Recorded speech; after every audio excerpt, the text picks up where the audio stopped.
يا أيها النبي حرض المؤمنين على القتال. يا أيها النبي حرض المؤمنين على القتال إن يكن منكم 20 صابرون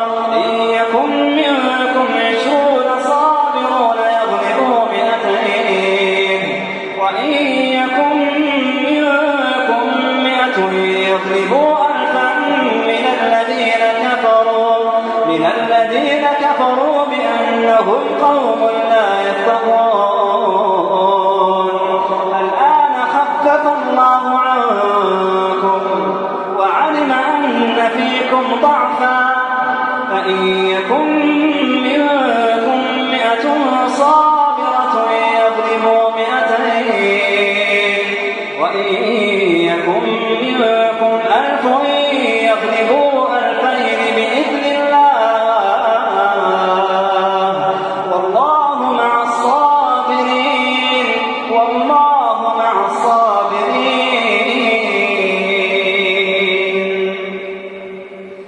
ما كان لنبي أن يكون له أسرى حتى يثخن في الأرض.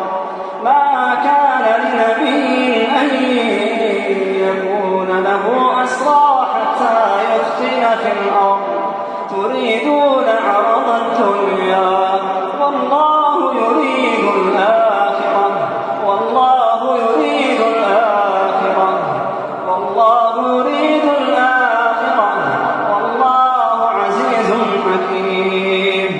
لولا كتاب من الله سبق لمسكم فيما أخذتم عذاب عظيم فكلوا مما غنمتم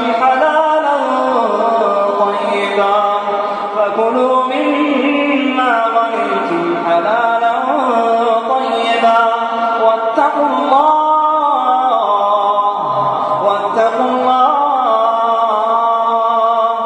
إن الله غفور رحيم.